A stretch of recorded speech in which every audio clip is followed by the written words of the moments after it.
तो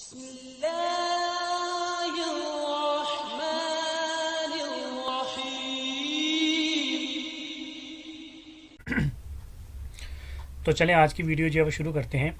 आज की हमारी वीडियो फिज़िक्स के ऊपर है। यूनिट 3 है 9th क्लास का डायनामिक्स। आज हमने लेक्चर नंबर 5 करना है इस यूनिट का। तो आज की वीडियो में जो क्वेश्चन हम करने जा रहे हैं ये बहुत इंपॉर्टेंट क्वेश्चन है। ये न्यूटन का जो थर्ड लॉ है उसके रिलेटेड है। तो जिन लोगों ने मेरी जो लास्ट लेक्चर मेरा नहीं देखा जिसके अंदर मैंने न्यूटन का थर्ड लॉ जो है वो एक्सप्लेन किया था, काइंडली वो देखें, उसके बाद ये वाली वीडियो देखें ताकि आप लोगों को आइडिया हो कि इस वीडियो के अंदर क्या होना है। तो आज की वीडियो में जो क्वेश्चंस हैं वो बहुत ज़्यादा इंपॉर्टेंट हैं और ये एग्ज़ाम में जो है वो बहुत ज़्यादा आते हैं, इसलिए आप लोगों ने मेरी वीडियो कंप्लीट देखनी है। तो सबसे पहला जो क्वेश्चन है हमारी आज की वीडियो में वो है explain tension and acceleration in a string. तो स्ट्रिंग के अंदर जो टेंशन और एक्सेलरेशन होता है वो एक्सप्लेन करना है हमने। तो अगर एग्जाम में ये क्वेश्चन आता है तो आपने इसको कैसे लिखना है, कैसे डायग्राम बनानी है, मैं आप लोगों को जो है स्टेप बाय स्टेप अभी गाइड करता हूँ। आप लोगों ने सेम इसी तरह जो है फॉलो करना है इसको। तो देखिए सबसे पहले जो है जो मेरे पास जो according to Newton third law of motion है वो मैं यहाँ पे लिख देता हूँ आपके अंडरस्टैंडिंग के लिए। उसमें उसने क्या कहा था, for every action there is a reaction which is always equal but in opposite direction.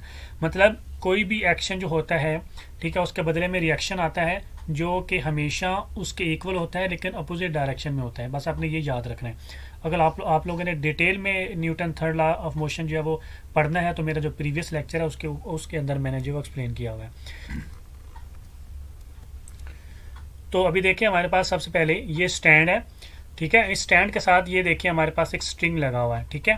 तो ये स्ट्रिंग है हमारे पास। इस स्ट्रिंग जो है इसके एंड पे एक ब्लॉक लगा हुआ है, एक वेट जो है वो हमने अटैच किया हुआ है। अब आपने गौर से बात मेरी सुनी है, ठीक है। स्ट्रिंग है ये वाली जो आपको नज़र आ रही है, ये स्ट्रिंग है और ये जो क्या है ये ब्लॉक लगा हुआ है हमारे पास। अब देखें तो वेट जो है ब्लॉक का वो नीचे की तरफ जो है वो एक्ट कर रहा है, नीचे की तरफ जो है उसको खींच रहा है स्ट्रिंग को। तो ये क्या एक्शन फोर्स है। तो जो वेट ऑफ ब्लॉक होगा वो क्या कर रहा होगा, एक्ट कर रहा होगा डाउनवर्ड, जिसको बोलते हैं एक्शन फोर्स। अब जो न्यूटन का थर्ड लॉ ऑफ मोशन है उसके अकॉर्डिंगली जब कोई एक्शन फोर्स अप्लाई की जाती है, ठीक है, तो उसके रिजल्टेंट में एक रिएक्शन फोर्स भी आती है, ठीक है, जो कि उसकी इक्वल होती है लेकिन इन अपोजिट डायरेक्शन में होती है। तो अब इस वेट जो है ये नीचे की तरफ एक्ट कर रहा है डाउनवर्ड, ये हो गया एक्शन फोर्स। तो इसके जो अगेंस्ट आएगी फोर्स, रिएक्शन फोर्स, वो स्ट्रिंग की आएगी। तो स्ट्रिंग इसको क्या करेगा, अपनी तरफ ऊपर की तरफ इसको खींचेगा। तो जो टेंशन होती है स्ट्रिंग के अंदर वो एक्ट कर रही होती है ऊपर की तरफ, जिसको रिएक्शन फोर्स बोलते हैं। क्लियर। तो बेसिकली जो वेट होता है ब्लॉक का किसी भी स्ट्रिंग के साथ जब अटैच किया हुआ होता है वो नीचे की तरफ एक्ट कर रहा होता है ड्यू टू ग्रेविटी, वो होती है एक्शन फोर्स। और वो जो स्ट्रिंग होता है उसकी अपनी टेंशन होती है, ठीक है, वो जो टेंशन होती है वो उसको ऊपर की तरफ अपोजिट डायरेक्शन में खींच रही होती है, वो रिएक्शन फोर्स होती है। और ये दोनों क्या होती है, बैलेंस होती है। जब ये दोनों बैलेंस होंगी तो ब्लॉक क्या होगा हमारा, एट रेस्ट पोजीशन पे होगा, ठीक है। तो ये देखें ये tension of string acts upward, ये weight of block acts downward. ये जब दोनों इक्वल होंगे तो हमारा ब्लॉक क्या होएगा, since the block is at rest, ठीक है। इसका क्या मतलब है कि जो वेट है नीचे की तरफ जो एक्ट कर रहा है वो, और आपकी जो अपर टेंशन है, जो आपकी ऊपर की तरफ एक्ट कर रही है वो, ये दोनों मस्ट बी बैलेंस, ये लाजमी बैलेंस होनी चाहिए, ठीक है। ये बैलेंस होंगी तो आपका जो ब्लॉक आपने लगाया होगा, ठीक है, जो वेट आपने लगाया होगा वो क्या होगा, एट रेस्ट में होगा। क्लियर। तो ये सिंपल सी इसकी जो है वो डेफिनेशन और एक्सप्लेनेशन है स्ट्रिंग वाला जो है इसके अंदर एक्सेलरेशन और टेंशन की। तो अभी इसके बाद जो हमारे पास नेक्स्ट क्वेश्चन है ये बहुत ज़्यादा इंपॉर्टेंट है। क्वेश्चन नंबर 3.5.2, मतलब तीसरी हमारे पास यूनिट है और 5वां मेरा लेक्चर है और सेकंड क्वेश्चन है इसका ये मतलब होता है क्वेश्चन का। अब इसमें क्या कह रहा है, explain vertical motion of two bodies attach to the end of string that passes over a frictionless pulley. अब वो क्या कह रहा है, हमने जो है वो एक्सप्लेन करना है, दो हमारे पास ऑब्जेक्ट हैं, दो बॉडीज़ हैं हमारे पास, दोनों जो है वो एक स्ट्रिंग है उसके साथ अटैच हुई हुई हैं और वो जो स्ट्रिंग है वो एक फ्रिक्शनलेस पुली के ऊपर से गुजर रहा है, ठीक है, उसके साथ वो अटैच है, तो फ्रिक्शनलेस पुली है। तो अभी देखें सबसे पहले जो हमने डायग्राम इसकी बनानी है, ये देखिए मेरे पास जो है वो मैंने फ्रिक्शनलेस पुली जो है वो मैंने बना ली है। ये अटैच है, ये एक फिक्स पॉइंट के साथ, ठीक है, ये फ्रिक्शनलेस पुली हमारी अटैच है। तो ये क्या है, फ्रिक्शनलेस पुली, ये इसकी जो है वो स्ट्रिंग है, ठीक है, जो कि इसके ऊपर से पास हो रही है, ठीक है, दोनों तरफ जा रही है। तो इसकी दोनों तरफ जो है वो हमने मैश जो है वो अटैच किए होने हैं, ठीक है। ये इन एक्सटेंसिबल स्ट्रिंग है। इन एक्सटेंसिबल स्ट्रिंग का क्या मतलब होता है, इसके अंदर लचक नहीं है। ये मतलब नहीं है कि इसके वो अंदर इसके साथ जब वेट अटैच करेंगे तो इसके अंदर लचक आ जाएगी, इसके अंदर लचक नहीं है, ठीक है। तो एक साइड पे इसका ब्लॉक ए है, वेट ए है हमारे पास, और दूसरी तरफ वेट बी है हमारे पास, ठीक है। जो वेट ए है ये ग्रेटर है कंपेयर टू वेट बी से, बी वाला जो है वो उसका वेट जो है वो थोड़ा है और ए वाले का वेट जो है वो ज़्यादा है। अब देखें तो हमारे पास जो मास ऑफ ब्लॉक ए है वो क्या है, ग्रेटर देन है मास ऑफ ब्लॉक बी। तो सबसे पहले ये आ गया, ठीक है। फ्रिक्शनलेस पुली लगाई, उसके साथ हमने इन एक्सटेंसिबल स्ट्रिंग लगाई, वेट लगाए ब्लॉक ए एंड बी। जो ब्लॉक ए है हमारा वो ग्रेटर है ब्लॉक बी से। यहाँ तक क्लियर हो गया। अब आगे चलते हैं। अब देखें ये जो ब्लॉक ए की जो टेंशन है ये क्या है, T1 इसको नाम में देता हूँ, और ये अपवर्ड जो है वो एक्ट कर रही है इस वक्त, ठीक है। इसकी टेंशन है अपवर्ड। और जो ब्लॉक बी की टेंशन है वो क्या है, उसको मैं T2 का नाम देता हूँ, और वो भी क्या है, अपवर्ड डायरेक्शन में एक्ट कर रही है। टेंशन हमेशा जो होती है ना वो अपवर्ड डायरेक्शन में ही जो है वो एक्ट कर रही होती है, स्ट्रिंग की जो टेंशन होती है। तो अभी देखिए हमारे पास, तो सिंस पुली इज फ्रिक्शनलेस, क्योंकि पुली जो है वो फ्रिक्शनलेस है, तो इसका क्या मतलब होगा कि जो T1 है हमारे पास वो इक्वल्स टू है T2 के, क्योंकि जो पुली है हमारी वो फ्रिक्शनलेस है, ठीक है, उसके अंदर फ्रिक्शन नहीं है। तो जितनी टेंशन T1 होगी उतनी टेंशन T होगी रस्सी के अंदर, ठीक है, स्ट्रिंग के अंदर। अब इसके बाद देखें तो जो वेट है ब्लॉक ए का वो नीचे की तरफ जो है वो एक्ट कर रहा है, तो इसका ये हो गया एक्सेलरेशन। क्यों नीचे की तरफ इसका एक्सेलरेशन है, क्योंकि ए जो ब्लॉक है वो वेट में ज़्यादा है, उसका वेट ज़्यादा है कंपेयर टू बी ब्लॉक के। अब अगर इसका वेट ज़्यादा है और ये जो है वो फ्रिक्शनलेस है, तो हमारा जो ब्लॉक बी है वो नीचे की तरफ जो ब्लॉक ए है हमारा वो नीचे की तरफ मूव करेगा, ठीक है, विद एक्सेलरेशन ए। क्लियर हो गया। ए क्योंकि ग्रेटर है वेट के अंदर, ठीक है, इसलिए उसका जो एक्सेलरेशन है वो नीचे की तरफ एक्ट करेगा। अब क्योंकि ये जो स्ट्रिंग है हमारी ये इनएक्सटेंसिबल है, इसके अंदर लचक नहीं है, तो जितने एक्सेलरेशन से ये जो हमारा ब्लॉक ए है नीचे की तरफ मूव करेगा, इतने ही एक्सेलरेशन से हमारा जो ब्लॉक बी है ये ऊपर की तरफ मूव करेगा, क्योंकि ये दोनों एक ही स्ट्रिंग के साथ, एक ही रस्सी के साथ अटैच है। तो इसको मैं लिख दूंगा कि इसका एक्सेलरेशन जो है वो अपवर्ड डायरेक्शन में है बी का, लेकिन ये दोनों एक्सेलरेशन जो है वो सेम होंगे, ठीक है। जितना एक्सेलरेशन ए है, ए ब्लॉक का है, उतना ही एक्सेलरेशन बी ब्लॉक का है अपवर्ड। तो बॉडी ए एक्सेलरेशन जो है वो इक्वल टू क्या है हमारे पास, बॉडी बी एक्सेलरेशन। क्लियर हो गया यहाँ तक। तो सबसे पहले देखिए फ्रिक्शनलेस पुली हमने है, फ्रिक्शनलेस पुली के साथ हमने इन एक्सटेंसिबल स्ट्रिंग लगाई है, मतलब ऐसी स्ट्रिंग, ऐसी रस्सी जिसके अंदर लचक नहीं होती। इस रस्सी के दोनों एंड्स पे हमने ब्लॉक लगाए हैं। ब्लॉक ए जो है वो ग्रेटर है, उसका जो मैस है कंपेयर टू ब्लॉक बी के। अब इन दोनों की जो स्ट्रिंग है हमारी, ठीक है, वो एक्ट कर रही है अपवर्ड। ब्लॉक ए वाली साइड की जो स्ट्रिंग है वो भी उसकी टेंशन जो है वो भी अपवर्ड, और इसकी टेंशन भी अपवर्ड, ठीक है। अब जो ब्लॉक ए है वो क्योंकि ग्रेटर है इसलिए उसका एक्सेलरेशन क्या है, डाउनवर्ड एक्ट कर रहा है, ठीक है। जितने एक्सेलरेशन से ये ब्लॉक ए नीचे की तरफ आ रहा है उतने ही एक्सेलरेशन से ब्लॉक बी जो है वो ऊपर की तरफ जा रहा है, क्योंकि ये दोनों एक ही स्ट्रिंग के साथ अटैच हैं और ये फ्रिक्शनलेस पुली से गुजर रहे हैं। क्लियर। तो अब देखें ये जो ए है हमारे पास ब्लॉक, इसका जो नीचे वेट है M1G ये नीचे की तरफ एक्ट कर रहा है, और जो ब्लॉक बी है उसका वेट भी जो है वो M2G नीचे की तरफ एक्ट कर रहा है। मैंने जो ब्लॉक ए है उसका वेट जो है वो मैंने M1G से डिनोट कर दिया, और जो ब्लॉक बी है उसका वेट मैंने M2G से डिनोट कर दिया। अभी हमने नेक्स्ट क्या करना है, ये तो होगी डायग्राम की एक्सप्लेनेशन।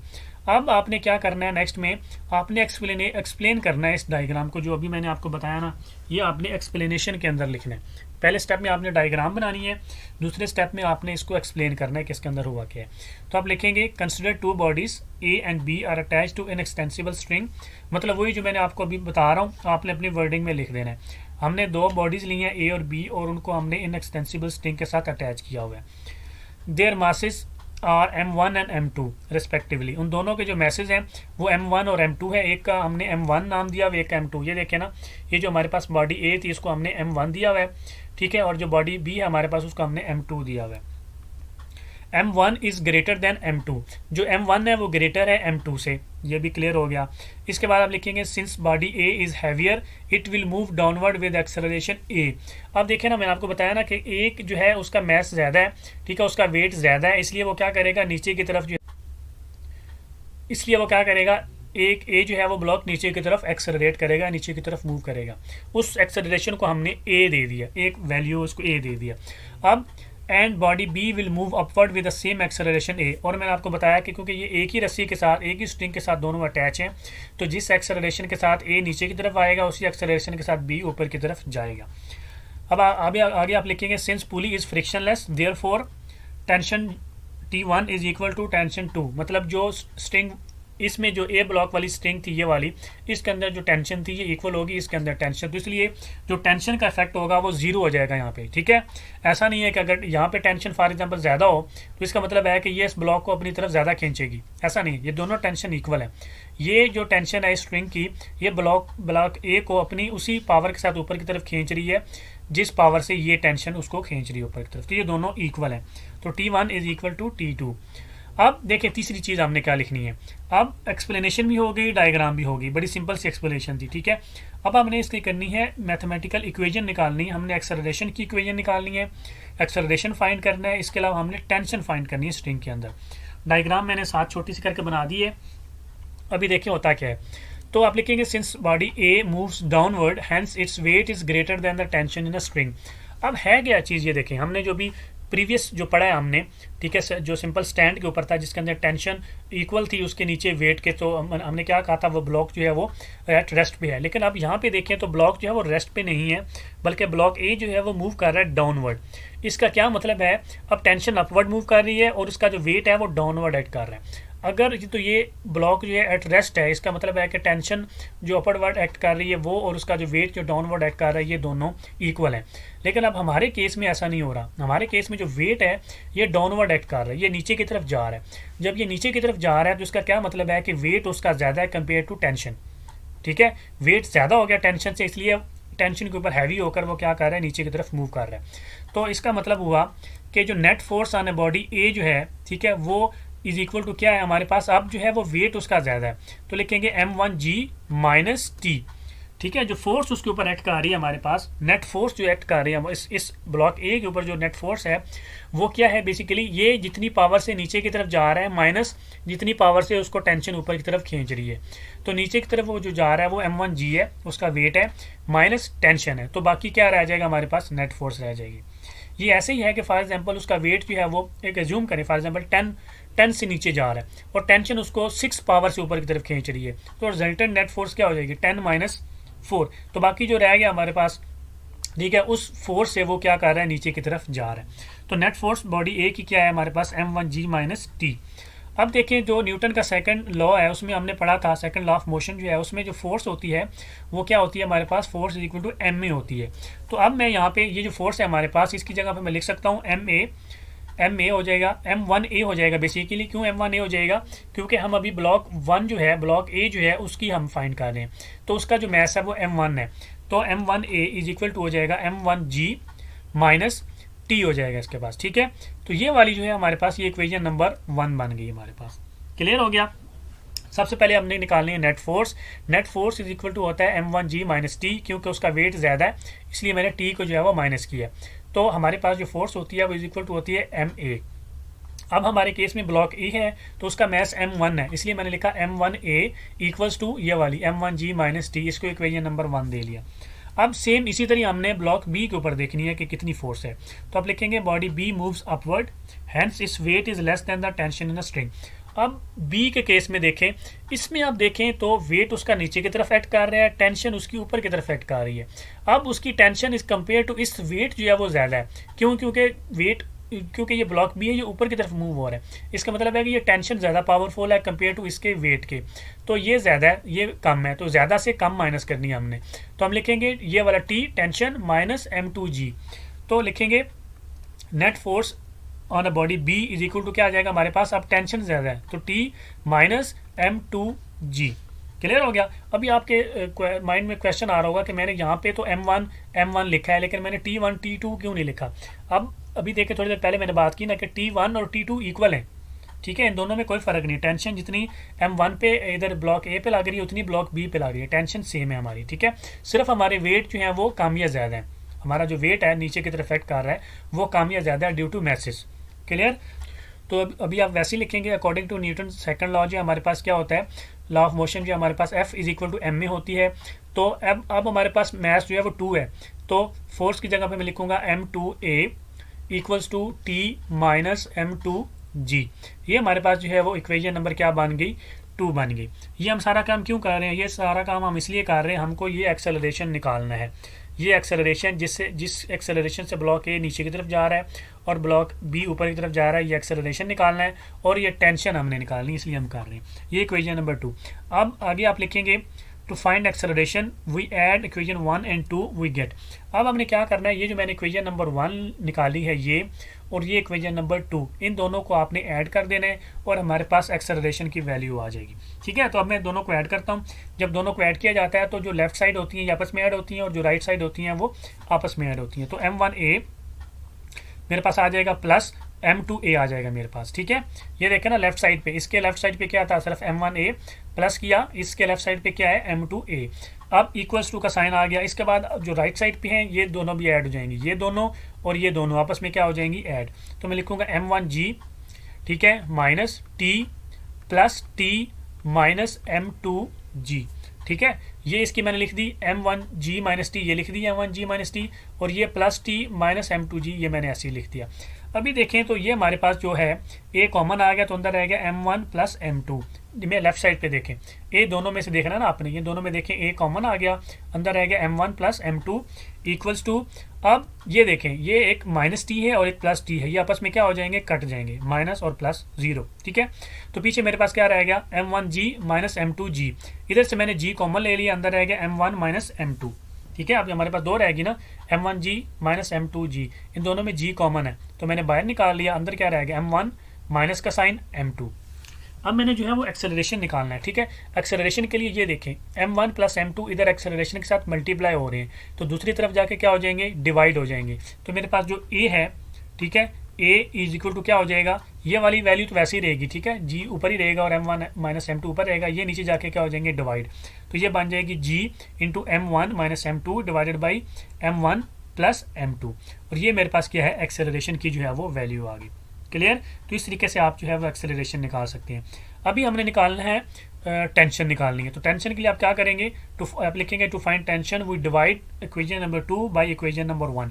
अभी आपने क्या करना है, ये वाली इक्वेशन जो है ना इसको ऊपर रखना है, बाई मतलब होता है, बाई का मतलब होता है कि डिवाइडेड बाई। ठीक है, equation number 2 divided by equation number 1, तो इक्वेशन नंबर 2 ऊपर आएगी और ये आपकी नीचे आएगी। वही आप करेंगे, लेफ्ट साइड को लेफ्ट साइड पे डिवाइड करेंगे और राइट साइड को राइट साइड पे डिवाइड करेंगे। सबसे पहले M2A ऊपर आ जाएगा डिवाइडेड बाई M1A आ जाएगा, तो M2A divided by M1A equals to, इसी तरह T माइनस M2G ऊपर और M1G माइनस T नीचे, T minus M2G divided by M1G minus T। Clear, मैंने सिंपल क्या किया, मेरे पास ये जो थी इसको मैंने ऊपर रखा हुआ है और ये इसको मैंने नीचे रखा हुआ है, लेफ्ट साइड और राइट साइड दोनों की। आई होप कि आप लोगों को डिवीजन और ये वाला सारा काम तो करना आता होगा 9th क्लास में आके। अब देखिए क्या होगा, ये ए से चला जाएगा। अब मैं थोड़ा सा जो है स्पेस बचाने के लिए कर रहा हूँ, ये M2 है और ये इधर डिवाइड हो रही है, ये क्रॉस मल्टीप्लिकेशन करने लगा हूँ मैं। ठीक है, ए से तो ए कट जाएगा, पीछे क्या रह जाएगा M2, और ये उसके साथ क्या हो जाएगी, M2 के साथ मल्टीप्लाई। ये जो M1 है ये इसके साथ आके मल्टीप्लाई हो जाएगा, क्रॉस मल्टीप्लिकेशन होगी इनकी। तो मैं लिखूंगा M2 ब्रैकेट के अंदर M1G minus T equals to, मैं लिख दूंगा M1, ठीक है, ब्रैकेट के अंदर T माइनस M2G, मैंने क्रॉस मल्टीप्लिकेशन की है, इस A को A से काट दिया है, बाकी मैंने क्रॉस मल्टीप्लिकेशन की, M2 के साथ इसको मल्टीप्लाई कर दिया है, M1 को उधर लेके गया हूँ, इन सब के साथ मल्टीप्लाई कर दिया। अभी यहाँ आ जाएँ, थोड़ी सी स्पेस बचाते हैं। तो अब मैं क्या करूँगा, ये M2 को मैं ब्रैकेट के अंदर मल्टीप्लाई कर दूंगा, इसी तरह इधर M1 है इसको भी ब्रैकेट के अंदर मल्टीप्लाई कर दूंगा, तो मेरे पास आ जाएगा M1 M2G माइनस M2T। ठीक है, ये वाली ब्रैकेट ओपन की मैंने लेफ्ट साइड वाली। तो इसी तरह इक्वल्स टू M1 को अंदर मल्टीप्लाई करूंगा तो M1T minus M1 M2G। Clear, तो मैंने जस्ट क्या किया, हमारी जो ब्रैकेटें हैं वो मैंने ओपन की हैं। अभी हमने टेंशन निकालनी है। ठीक है, हमको जो टेंशन हो रही है ना खुद को, वो हमने टेंशन निकालनी है यहाँ से। तो आपने क्या करना है, आपने टेंशन वाली जो T वाली जो वैल्यूज़ हैं वो एक साइड पे ले आनी है और बाकी सबको एक साइड पे कर देना है। तो मेरे पास आ जाएगा M1 M2G plus M1 M2। मैंने क्या किया, ये मेरे पास जो माइनस था ना, माइनस M1 M2G, इसको मैं दूसरी तरफ लेके गया हूँ। अब ये क्योंकि इधर माइनस था T वाला, तो इसको मैं दूसरी तरफ ले जाऊँगा, ये उधर जाके प्लस हो जाएगा, इक्वल्स टू हमारे पास आ जाएगा M1T प्लस M2T। क्लियर हो गया, मैंने जस्ट क्या किया, T वाली को एक साइड पे किया और बाकी सबको एक साइड पे कर लिया। अब आगे देखें, अब इसमें से देखें, इस वाली में से देखें, लेफ्ट साइड पे हमारे पास क्या कॉमन आ रहा है, G कॉमन आ रहा है, तो G अंदर लिख लूँगा, अंदर आ जाएगा M1 M2 plus M1 M2। Clear, जी कॉमन ले लिया, बाकी सारे दोनों वैसे ही आ गए। इक्वल्स टू, अब इन दोनों में राइट साइड पे देखें तो टी कॉमन आ रहा है, टी अंदर आ जाएगा, सॉरी बाहर आ जाएगा, तो अंदर आ जाएगा m1 प्लस m2। क्लियर, अब आगे देखें हमने क्या करना है। ये टी जो है, ठीक है, ये m1 m2 इधर मल्टीप्लाई हो रहा है, दूसरी तरफ जाके क्या हो जाएगा डिवाइड। तो मेरे पास जो टी है वो इक्वल टू क्या आ जाएगा, g into m1 m2 plus m1 m2 divided by m1 plus m2। मैं दूसरी तरफ जाके क्या कर दिया, डिवाइड कर दिया इसको। ये जो टी के साथ है ना हमारे पास, टी के साथ जो वैल्यू लगी हुई है, इसको मैंने उधर जाके डिवाइड कर दिया। बस टी को मैंने पहले लिख लिया और इसको मैंने बाद लिखा है, बाकी सारा सेम है। अब देखें तो ये m1 m2 और ये m1 m2 सेम है, तो ये दोनों क्या हो जाएंगे, 2 इंटू m1 m2 हो जाएंगे। तो टी जो है वो इक्वल टू क्या हो जाएगा, g into 2 m1 m2 divided by m1 plus m2। ये क्या है, टेंशन की जो है वो इक्वेशन है हमारे पास। क्लियर, ये 2 इंटू m1 m2 कैसे है, ये दो हैं m1 m2 plus m1 m2, इसको मैं सिर्फ क्या लिख दिया, 2 इंटू m1 m2 लिख दिया, क्योंकि 1 प्लस 1 क्या होता है, 2 होता है। और ये m1 m2 नीचे वैसे ही आ गया, m1 प्लस m2 वैसे ही आ गया। ये इसकी क्या टेंशन है, ये बहुत इंपॉर्टेंट क्वेश्चन है और ये अक्सर जो है वो टच होता है, तो इसलिए आप लोगों ने चाहे वो ये ध्यान से करना है। अब इसके बाद जो है वो देखें, this arrangement is known as एटवर्ड मशीन। अब अगर वो एग्जाम में आपसे पूछता है कि फ्रिक्शनलेस पुली वाला ये सारा बोलता है कि two bodies attach with the frictionless pulley, या आपसे वो कह देता है कि this arrangement is known as और डिफाइन एंड एक्सप्लेन एटवर्ड मशीन, ठीक है, अरेंजमेंट्स, तो आपने यही चीज़ लिखनी है अंदर। ठीक है, जो भी मैंने आपको ये निकाल के दिखाया ना, एक्सेलरेशन निकाल के दिखाया और ये टेंशन निकाल के दिखाई, this is also known as एटवर्ड मशीन। क्लियर, तो एग्जाम में कंफ्यूज नहीं होना, अगर वो एटवर्ड मशीन से आपसे पूछे तो आपने यही चीज़ लिखनी है। अब इसके बाद चलें तो हमारे पास जो एग्जांपल 3.4 है वो हमने करनी है। न्यूमेरिकल जो है वो इस फ्रिक्शनलेस पुली से रिलेटेड है, वो हमने करना है। वो क्या है, 2 message of 5.2 kilogram and 4.8 kilogram are attached to the end of an extensible string which passes over frictionless pulley. Find the acceleration in the system and the tension in the string when both masses are moving vertically. अब वो कह रहे हैं दोनों message जो है वो moving vertically हैं, तो आपने जो है वो एक्सेलरेशन और टेंशन फाइंड करनी है स्ट्रिंग के अंदर। उन मैसेज का एक्सेलरेशन, उन बॉडीज़ का एक्सेलरेशन और जो स्ट्रिंग होगा उसकी टेंशन आपने फाइंड करनी है। तो देखिए, सबसे पहले जो है आप सोल्यूशन लिखेंगे। सोल्यूशन में गिवन डाटा में 2 मैसेज हैं, 5.2 एंड 4.8। तो m1 equals to 5.2, m2 is equal to 4.8। आपने m1 कैपिटल m1 आपने बड़ा जो होगा वो m1 लेना है और जो छोटा होगा आपने m2 लेना है। बस आपने ये याद रखना है। ये जो एग्जाम में क्वेश्चन आएगा फ्रिक्शनलेस पुली वाला, ठीक है, तो उसमें आपने याद रखना है कि जो मैस हमारा बड़ा होगा उसको आपने m1 लेना है और जो छोटा होगा उसको m2 लेना है। ये तब होगा जब वो मूविंग वर्टिकली होगा। ये जो अभी मैंने एक्सप्लेन की ना, ऊपर से नीचे पुली आ रही होगी। एक और पुली भी है अभी नेक्स्ट में आएगी, उसमें ऐसा नहीं होता। ये जब वर्टिकली फ्रिक्शनलेस पुली होगी फिर आपने जो बड़ा होगा उसको आपने m1 लेना है और जो छोटा होगा उसको m2 लेना है। अब इसके बाद आप आगे देखें तो फाइंड द एक्सेलरेशन। तो acceleration is equal to question mark, tension T is equal to question mark. अब वर्टिकली है तो इसमें जी भी आएगी। तो जी जो होती है हमारे पास वो होती है 10 मीटर पर सेकंड स्क्वायर। तो जी की वैल्यू होती है 10 मीटर पर सेकंड स्क्वायर। अब इसका आप सोल्यूशन लिखेंगे। अब लिखेंगे since we know acceleration is equal to क्या होता है, g into m1 minus m2 divided by m1 plus m2। अभी मैंने करवाया ना एक्सेलरेशन, ये वही एक्सेलरेशन है। अब जस्ट वैल्यूज पुट करेंगे तो ए एक्सेलरेशन इज इक्वल टू जी की जगह पे 10 आ जाएगा, अंदर 5.2 माइनस 4.8 डिवाइडेड बाई 5.2 प्लस 4.8। मैंने जस्ट इनकी वैल्यू ऐड की और मैंने कुछ भी नहीं किया। आगे आ जाए तो एक्सेलरेशन इज इक्वल टू क्या आ जाएगा हमारे पास, 10 इंटू 0.4 डिवाइडेड बाई 10। 0.4 कहाँ से आया, ये देखें 5.2 माइनस 4.8 किया तो मेरे पास 0.4 आ गया। इन दोनों को ऐड किया 5.2 प्लस 4.8 तो 10 आया। अब ये 10 इस 10 से क्या हो जाएगा, क्रॉस आउट हो जाएगा, कैंसिल हो जाएगा, कट जाएगा। तो एक्सेलरेशन इज इक्वल टू हमारे पास क्या आ जाएगा, is equal to 0.4 metre per second square जो है एक्सेलरेशन आ जाएगा। ये इसका आंसर है। ठीक है, ये एक्सेलरेशन का आंसर है। अभी टेंशन भी निकालनी है, हमने टेंशन हो रही है ना, टेंशन भी निकालनी है। तो इसी तरह सिंस वी नो, अब टेंशन की क्या हमने फार्मूला निकाला था, T is equal to g into 2 m1 m2 divided by m1 plus m2। ये हमने टी का फार्मूला भी निकाला थोड़ी देर पहले। आपने ये फार्मूले खुद याद करने हैं, इनको मैं जो है ना वो रट्टा नहीं लगवा सकता। आपने ये कॉन्सेप्ट याद रखना है कि ये कैसे हो रहा है। क्लियर, तो टी हमारा जो है टी इज इक्वल टू हो जाएगा 10 into 2 into 5.2 into 4.8 divided by 5.2 plus 4.8। मैंने कैसे किया, मैंने सिंपल वैल्यूज लगाई। ठीक है, जी की 10 आ गई, ये 2 वैसे लिख दिया, m1 की m1 लिख दी, क्योंकि सारी ऊपर वाले मल्टीप्लाई हो रही हैं सारी वैल्यू, तो हमने मल्टीप्लाई करनी। नीचे जो है वो ऐड हो रही हैं तो नीचे ऐड किया। अब t इज इक्वल टू हमारे पास क्या आ जाएगा, 10 मल्टीप्लाई 49.92 डिवाइडेड बाई 10। इन सबको मैंने मल्टीप्लाई किया। ये देखिए 2 मल्टीप्लाई 5.2 मल्टीप्लाई बाई 4.8 किया तो मेरे पास आया 49.92। ये 10 मैंने वैसे ही रखा क्योंकि मुझे मालूम है नीचे भी 10 आना है, तो इसको मैं काट दूंगा। अब ये 10 से 10 मेरा कट जाएगा, तो मेरे पास T इज इक्वल टू क्या रह जाएगा, 49.92 न्यूटन रह जाएगा। टेंशन जो होती है वो फोर्स होती है, इसलिए इसका यूनिट न्यूटन होता है। तो ये इसका क्या है, आंसर है टेंशन का। क्लियर। तो एक्सेलरेशन भी निकल आया और आपकी टेंशन भी निकल आई। तो इसके बाद एक और टॉपिक देखते हैं, बड़ा इंपॉर्टेंट है ये भी। अब क्वेश्चन नंबर 3.5.3 है, इसमें वो कह रहे हैं explain motion of two bodies attached to the end of string that passes over a frictionless pulley such that the one body moves vertically and the other moves on a smooth horizontal surface। अब जो हमने पहले किया, ठीक है, frictionless पुली वाला, उसमें दोनों ऑब्जेक्ट जो थे वो वर्टिकली नीचे की तरफ मूव कर रहे थे। ठीक है, एक मतलब ऊपर कर रहा था लेकिन वो एक्ट तो डाउनवर्ड कर रहे थे ना, लेकिन इसमें ऐसा नहीं है। इसमें वर्टिकली एक वर्टिकली होगा, ठीक है, और दूसरा जो होगा वो एक हॉरिजॉन्टल सरफेस होगी उसके ऊपर होगा, टेबल कह लें या कोई भी, ठीक है, उसके ऊपर होगा। ये दोनों में डिफरेंस है। तो इसमें देखें, सबसे पहले एक टेबल बना लें आप। डायग्राम जब आप बनाएंगे तो एक टेबल बनाएंगे क्योंकि एक ऑब्जेक्ट इसके ऊपर आना है। ठीक है, तो ये जो है पुली लगा दी मैंने, फ्रिक्शनलेस पुली लगा दी इसके कॉर्नर पे। अब ये मेरा ऑब्जेक्ट बी है। ठीक है, जो आपने टेबल के ऊपर ऑब्जेक्ट रखना है उसको अपने ऑब्जेक्ट बी का नाम देना है। क्लियर। और जो ऑब्जेक्ट आपने इधर वर्टिकली लटकाना है उसको अपने ऑब्जेक्ट ए का नाम देना है आपने। क्लियर हो गया। अब ये देखें, इसके साथ ये स्ट्रिंग लगा हुआ है, ये स्ट्रिंग जो है वो ऐड कर रहा है। क्लियर। ये स्ट्रिंग जो है वो इनएक्सटेंसिबल स्ट्रिंग है इसका भी, ठीक है, इसके अंदर लचक नहीं है। अब देखें तो ये जो ए का वेट है, ब्लॉक ए जो है इसका वेट जो है वो क्या है हमारे पास M1G, और इसकी जो टेंशन है वो T1 है, या इसको टेंशन ही कह लें, ऊपर की तरफ मूव कर रही है। अब जो ब्लॉक बी है उसका वेट डाउनवर्ड है M2G, और जो टेबल की जो रिएक्शन फोर्स है वो है R। ये आपने याद रखना है। ये जो चीज़ें आपने एग्जाम के अंदर जब आप डायग्राम बनाएंगे तो ये सारी चीज़ें आपने लेबल करनी है, इसके नंबर्स होते हैं। ठीक है, मैं इनको थोड़ा जल्दी क्यों करवा रहा हूँ क्योंकि ये ऑलरेडी टेंशन और जो वेट है मैंने अभी एक्सप्लेन किया हुआ है। तो इसका जो ब्लॉक ए है इसका वेट नीचे की तरफ एक्ट कर रहा है M1G, और इसके साथ जो स्ट्रिंग लगी हुई इसकी टेंशन अपवर्ड एक्ट कर रही है T।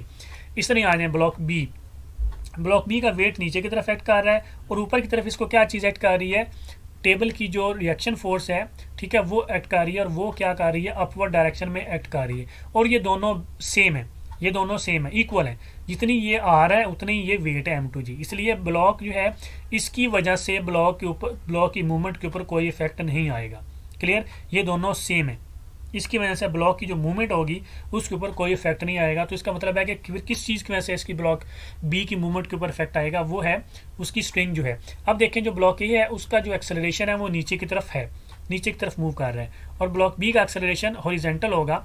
ठीक है, लेकिन जिस एक्सेलरेशन से ये ब्लॉक ए मूव करेगा नीचे की तरफ, उसी एक्सेलरेशन से ब्लॉक बी भी मूव करेगा, क्योंकि ये दोनों क्या है, इनएक्सटेंसिबल स्ट्रिंग के साथ अटैच हुए हुए हैं। क्लियर हो गया यहाँ तक। अच्छा, अब आगे आगे हमने देखना है। अब जो है मैं एक्सप्लेनेशन में लिखूंगा। ठीक है, ये तो डायग्राम मैंने इधर लिख दी, अब मैं एक्सप्लेनेशन लिखूंगा सेकंड में। एक्सप्लेनेशन बड़ी इजी है, तो अब लिखेंगे consider two bodies A and B are attach to an extensible string, their masses are M1 and M2 respectively.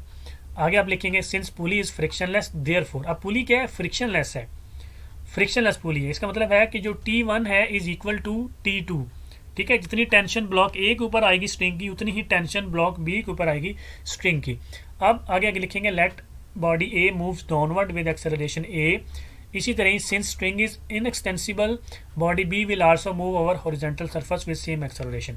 जितनी एक्सेलरेशन से ये बॉडी ए नीचे की तरफ मूव करेगा उतनी एक्सेलरेशन से बॉडी बी भी क्या करेगा, मूव करेगा। ठीक है, तो आगे आ जाएं। अब ये हमने अज्यूम किया हमने, ठीक है, लेट उसने कहा ना कि let body A moves downward with acceleration. ठीक है, अब फॉर एग्जांपल बॉडी ए नीचे की तरफ मूव करती है, तो जो हमारी बॉडी बी होगी वो हॉरिजॉन्टल सरफेस में इस डायरेक्शन में मूव करेगी।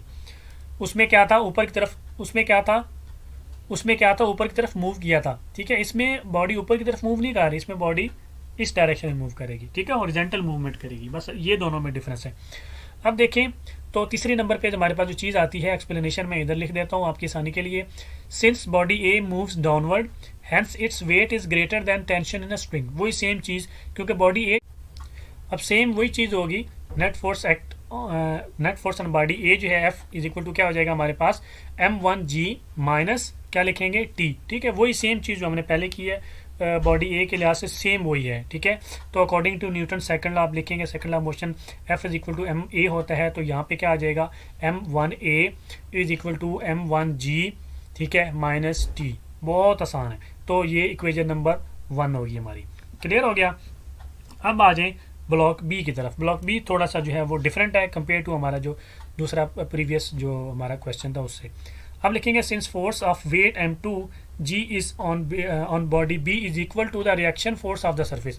अब हो क्या रहा है, मैंने आपको बताया ना यहाँ पे ये जो m2g है, ये जो फोर्स है, फोर्स ऑफ वेट m2g है, ये इक्वल्स टू है रिएक्शन के, रिएक्शन ऑफ टेबल है, ठीक है, आर के इक्वल है। तो इसका क्या मतलब है, net force acts on body B F वो क्या रह जाएगी, वो सिर्फ हमारे पास टेंशन रह जाएगी। ये इस तरफ खींचा जा रहा है ना, ये क्या है, टेंशन इसको इस तरफ लेके जा रही है, इसकी टेंशन इस डायरेक्शन में है। तो ये जो मूवमेंट करेगा इस डायरेक्शन में, this is due to tension, this is not due to weight, this is not due to reaction of table, क्योंकि ये दोनों आपस में इक्वल हैं, तो ये आपस में एक दूसरे को क्या कर देंगी, कैंसल आउट कर देंगी। तो what is remaining force, what is balance force, this is called tension force, ठीक है, जो इसको इस डायरेक्शन में खींचेगी, इस रस्सी की टेंशन उसको खींच रही है। तो net force act on body B F वो इज इक्वल टू क्या है हमारे पास, टेंशन, क्या है हमारे पास, टेंशन। तो इज इक्वल टू क्या हो जाएगी, टेंशन m2a, ठीक है, ये सिंपल होगी। तो बेसिकली क्या है, जो फोर्स है टेंशन, बेसिकली ये फोर्स है ना, जो फोर्स होती है वो ma होती है, तो मैं क्या लिखूंगा m2a। अब इसके साथ मैंने ना जी लिखना है m1g, कुछ भी नहीं लिखना, क्योंकि m2g जो है ये इक्विवेलेंट है r के, तो ये आपस में कैंसल आउट हो गया। हमारे पास जो रिजल्टेंट बैलेंस फोर्स बच गई वो क्या है, tension. Tension is equal to क्या होती है, फोर्स है ना, बेसिकली ये टेंशन क्या है, फोर्स है। तो फोर्स हमारे पास क्या होती है, ma, तो मैंने लिख दिया m2a। तो टेंशन इज इक्वल टू क्या आ गई, m2a on body b। Clear, ये मेरे पास बन जाएगी इक्वेशन नंबर 2 इसकी। अब हमने क्या करना है, to find acceleration we put value of t into equation number 1 we get. इसका बहुत आसान है ये वाले। तो हमने जो एक्सेलरेशन फाइंड करना है, तो ये t की वैल्यू मैं इसके अंदर पुट कर दूंगा इक्वेशन नंबर 1 के, तो मेरे पास एक्सेलरेशन आ जाएगा। ये m1a तो वैसे ही रहेगा, m1a इसी तरह आ जाएगा, इक्वल्स टू m1g भी आ जाएगा, माइनस t की जगह पे मैं लिख दूंगा m2a। क्लियर, टी की जगह मैंने क्या लिख दिया, m2a। अब मैंने एक्सेलरेशन फाइंड करना है, तो ये एक्सेलरेशन इसके साथ लगा हुआ है और इसके साथ लगा हुआ है। इसको मैं जो है इधर माइनस है, इसको मैं दूसरी तरफ ले जाऊंगा तो उधर जाके प्लस हो जाएगी, और ये इधर ऐसी रहेगी। तो मेरे पास आ जाएगा m1a plus m2a equals to m1g। Clear, सिर्फ इस दोनों जो क्वेश्चन हमारे पिछला फ्रिक्शनलेस पूरी वर्टिकली वाला, और इसमें जो है ना डिफरेंस कहाँ पे आता है, सिर्फ net force on body B के ऊपर आता है, ठीक है। इसमें जो net force on body E के ऊपर है वो सिर्फ टेंशन की फोर्स है, और कोई वेट नहीं है, कोई रिएक्शन नहीं है, कुछ भी नहीं इसके ऊपर, सिर्फ टेंशन की वजह से ये बॉडी जो है वो मूव कर रही है, और वो फोर्स क्या होती है, m में। तो m2a हमने लिख दिया बस, और कोई डिफरेंस इसमें जो है ना, और कोई चीज़ नई चीज़ नहीं है, बस यही है। तो अब यहाँ से देखें एक्सेलरेशन कॉमन आ रहा है, तो एक्सेलरेशन कॉमन ले लूँगा, अंदर आ जाएगा m1 plus m2 equals to m1g। अब ये m1 प्लस m2 उधर जाके डिवाइड हो जाएंगे, तो acceleration is equal to m1g divided by m1 plus m2। ये इसकी क्या है, एक्सेलरेशन की इक्वेशन आ गई। इस तरह हमने जो है वो टेंशन निकालनी है, तो to find the value of tension we put acceleration into equation number 2। अब हमने क्या करना है, ये a हमारे पास आ गया, t फाइंड करना है, तो ये t is equal to m2a है। इस a की जगह पे मैं ये वाली वैल्यू पुट कर दूंगा, तो मेरे पास जो है वो टेंशन आ जाएगी, जो कि टेंशन हमने ली हुई है। टेंशन इज इक्वल टू क्या हो जाएगा, m2 अंदर ब्रैकेट के m1g divided by m1 plus m2। अब ऊपर m1 m2g हो जाएगा, तो t is equal to m1 m2g divided by m1 plus m2। ये इसकी क्या है, टेंशन की इक्वेशन है। बहुत ही आसान है, ये उससे ज़्यादा आसान है। इसमें सिर्फ जो चीज़ आपने याद रखनी है वो बॉडी बी जो है उसकी फोर्स आपने याद रखनी है, ठीक है। जो बॉडी बी है हमारे पास, उसमें जो फोर्स एक्ट कर रही है वो सिर्फ टेंशन है, जो इसको इस तरफ खींच के लेके जा रही है, राइट साइड पे इसको हॉरिजॉन्टल जो है वो खींच के लेके जा रही है। वेट इसका इसके ऊपर एक्ट जो कर रहा है वो इक्विवेलेंट है रिएक्शन ऑफ टेबल के, जो कि एक दूसरे को कैंसिल आउट कर देती हैं। तो ये जो फोर्स होती है टेंशन इक्वल टू m2a है, बस, बाकी और कोई इसमें नई चीज़ नहीं है और कोई डिफरेंट चीज़ नहीं है। तो अब देखते हैं एक एग्जाम्पल 3.5 इसी क्वेश्चन से रिलेटेड। तो वो है, two masses 4 kilogram and 6 kilogram are attach to the end of an extensible string which passes over frictionless pulley such that the mass 6 kilogram is moving over a horizontal surface and mass of 4 kilogram moving vertically downward. Find the acceleration in the system and the tension in the string. अभी ये देखें, इसमें उसने बताया खुद, ठीक है। यहाँ से उसने क्वेश्चन चेंज किया है, उसने कहा है कि जो 6 किलोग्राम वाला है वो हॉरिजॉन्टल सरफेस के ऊपर मूव कर रहा है, और जो 4 किलोग्राम वाला है वो वर्टिकली डाउनवर्ड मूव कर रहा है। ये उसने क्यों बताया, क्योंकि आपने मैथ m1 और m2 अभी जो मैंने लास्ट वाली एग्जांपल में कहा था ना कि जो बड़ा होगा उसको m1 ले लेना है और जो छोटा होगा उसको m2 ले लेना है। इसमें ऐसा नहीं होना, जब वो सरफेस आ जाएगी, ठीक है, तो इसमें आपने ध्यान रखना है कि कौन सा उसने टेबल के ऊपर रखा हुआ था और कौन सा उसने इधर लटकाया हुआ था। तो देखें, आप सोल्यूशन लिखेंगे तो गिवन डाटा मैं बना देता हूँ, बल्कि आपके लिए डायग्राम बना देता हूँ। इस डायग्राम में देखें तो ये उसने कहा है कि 6 किलोग्राम मैस वाला जो है वो मूविंग हॉरिजेंटल है। इसका मतलब है ये ब्लॉक बी है, तो मैस 2 है हमारे पास। M2 जो है वो क्या है, हॉरिजेंटल सरफेस के ऊपर मूव हो रहा है, तो हमारा M2 है। इस तरीके से आपने निकालना है कि M1 और M2 क्या है। जो हॉरिजेंटल सरफेस के ऊपर मूव हो रहा होगा वो M2 है, और जो इधर मूव हो रहा होगा नीचे की तरफ डाउनवर्ड वो M1 होगा इसमें, ठीक है। वो आपको बताएगा एग्जाम के अंदर। तो ये M2 है हमारे पास। तो M2 इज इक्वल टू हमारे पास क्या आ गया, 6 किलोग्राम। तो दूसरा क्या होगा M1, वो क्या है हमारे पास, वर्टिकली जो डाउनवर्ड एक्ट कर रहा है ये वाला जो है हमारे पास वो है M1। तो M1 इज इक्वल टू हमारे पास क्या आ गया, 4 किलोग्राम। तो वही हमने acceleration is equal to question mark, tension is equal to question mark, g हमको मालूम है वो क्या होती है हमारे पास 10 मीटर पर सेकंड स्क्वायर होती है, ठीक है। तो वही आप करेंगे, आप लिखेंगे since we know acceleration is equal to क्या है हमारे पास M1 G divided by M1 plus M2 अभी हमने निकाला। तो acceleration is equal to value लगा देंगे 4 multiply by 10 divided by 4 plus 6। तो एक्सेलरेशन इज इक्वल टू हमारे पास क्या आ जाएगा 40 डिवाइडेड बाई 10। तो ये आपस में कट जाएंगे, तो एक्सेलरेशन इज इक्वल टू आ जाएगा 4 मीटर पर सेकंड स्क्वायर, ठीक है। तो ये एक्सेलरेशन का क्या है आंसर है। अब इसके बाद जो टेंशन निकाल लेते हैं उसका फार्मूला होता है T is equal to M1 M2 G divided by M1 plus M2। तो T इज इक्वल टू क्या हो जाएगा हमारे पास ऊपर मल्टीप्लाई 4 6 10 डिवाइडेड बाई 4 प्लस 6। तो टेंशन इज इक्वल टू हमारे पास आ जाएगा 240 डिवाइडेड बाई 10। तो ये इज इक्वल टू हमारे पास क्या आ जाएगा 24 न्यूटन, और ये इसका क्या है आंसर है। क्लियर। बस इन दोनों टॉपिक्स में, इन दोनों में आपने सिर्फ ये याद रखना है कि अगर तो दोनों ही वर्टिकली एक्ट कर रहे हैं, एक वर्टिकली अपवर्ड और दूसरा डाउनवर्ड, ठीक है, फिर तो आपने प्रीवियस जो एक्सेलरेशन और टेंशन है वो फार्मूले लगाने हैं। लेकिन अगर वो आपको कह दे कि एक जो है बॉडी जो है, एक ऑब्जेक्ट जो है, एक ब्लॉक जो है वो वर्टिकली मूव कर रहा है, एक जो है वो हॉरिजेंटल मूव कर रहा है, तो फिर आपने ये दूसरे वाला जो है वो फार्मूले लगाने हैं जो अभी हमने किए हैं। क्लियर। बस आपने ये दोनों याद रखने हैं। तो आई होप कि आप लोगों को मेरी आज की वीडियो अच्छी लगी होगी। अगर आप लोगों को मेरी आज की वीडियो अच्छी लगी है तो काइंडली मेरे चैनल को सब्सक्राइब कर दें, लाइक कर दें, अपना बहुत सारा ख्याल रखें, दुआ में याद रखें। अल्लाह हाफिज़।